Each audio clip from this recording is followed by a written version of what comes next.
live. Okay, thank you. Tunashukuru sana. Tunashukuru Mungu kwa siku ya leo ametuongoza. Tumeona siku ya leo na kuna statement mbili ambazo nimekuwa nikizisikia kwa watu, na ningependa sana niweze kuzungumzia statement mbili. Statement ya kwanza, kuna watu nimesikia wakisema, kuna lugha watu wamezoea kuzungumza, wanasema ati unajua sisi wahubiri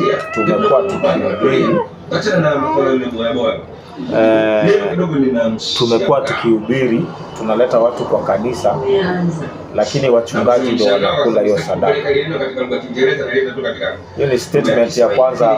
Wengi wenye wametoka kwa kanisa hili wakaenda wakaanzisha kanisa zao, hiyo ndio lugha wao wanatumia sana. Mtu anakuambia ati kisiasa ninyi ndio mnaenda kufanya makrusade, alafu watu wanapokuja kwa makanisa hizi makanisa sisi ndio tumeweka, alafu watu wanaingia pale, lakini mshahara sisi hatupewi.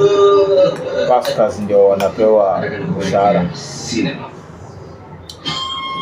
Statement hiyo kwangu mimi iko very awkward statement, kwa sababu sisi tunaleta watu kwa kanisa, ni Mungu analeta watu kwa kanisa. Hakuna method yoyote yenye mwanadamu ako nayo ya kuleta watu kwa Yesu. Kristo peke yake ndio anajua vile watu wanakuja. Na ukiona watu wanaongea statement kama hiyo, elewa ya kwamba watu hawa wanaenda kuachana na kanisa. Maana imefika mahali watu wanaona wao ndio wanaleta watu kwa kanisa, sasa wao ndio wanafaa. Na watu wakianza hivyo, hapo ndio unapata watu wanapotea, kwa sababu tutakuja to miss the mark ya Injili, tuanze kukwama kwa ya kwamba ni sisi ndio tunaleta watu kanisani.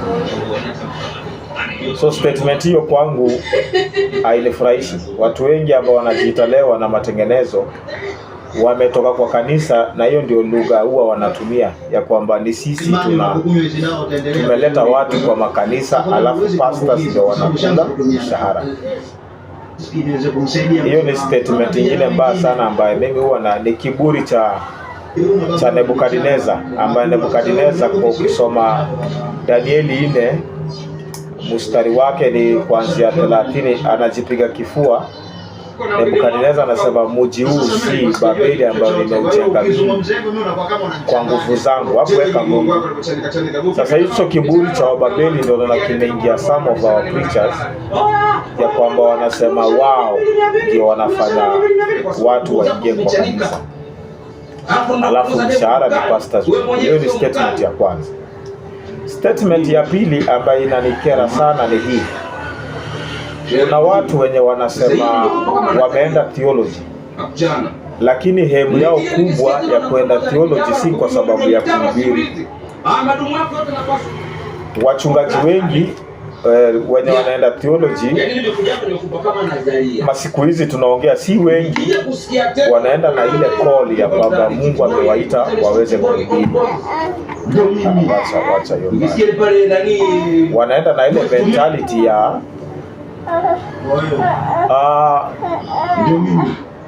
wanaenda theology na mentality ya kwamba ukizeeka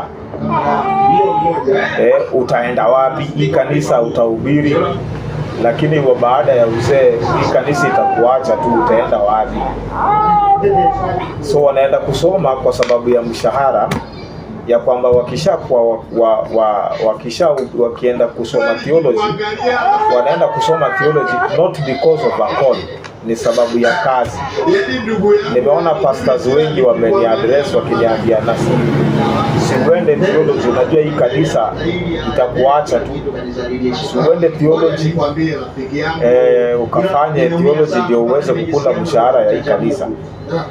Nikawaambia kama hiyo ndio call ya mtu kuenda theology, basi sidhani kama hiyo it is the right way for me to do that. na ndio maana nikapata wengi saa hii as we are speaking, watu wengi wenye wameenda theology wamekuja, ndio wachungaji saa hii wajawahi hata aenda door to door, hawajafanya kazi ya evangelism. Wanapokuja ndio wanaleta mambo mgeni kwa kanisa zenye hazipo.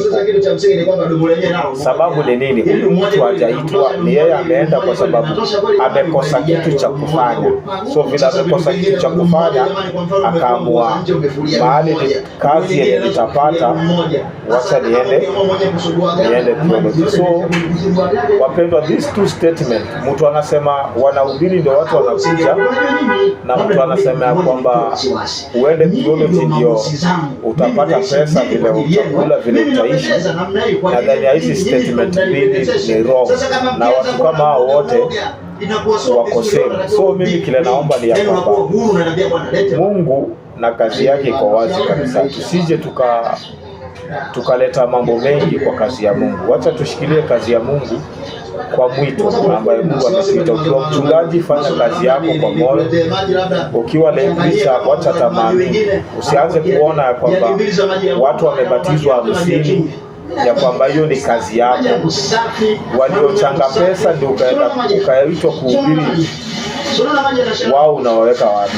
Waliombea jambo hilo unawaweka wapi? Sisi tunaleta watu kwa kazi ya Mungu. Tafadhali wachungaji nao wale wameenda kwa sababu ya, ninajua wengi sana ni vile siwezi nikawataja, wale wameenda kwa sababu ya mshahara. Ya nani ni ole kwenu, kwa sababu hiyo si idea ya kuambia mtu ya kwamba enda theology utafanya 1 2 3 utapata pesa na hapana. So wacha tuangalie vile Mungu atatusaidia, lakini tusimame kwa kweli ya Mwenyezi Mungu. Mungu aweze kuwabariki. Ifikia kwa na mimi labda mchalo limited niwe na majengo hata ya chupa, niwe na viwanda, mimi naona tu tumalizane.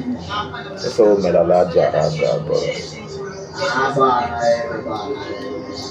Wewe naona hii shaka kwa sababu ndio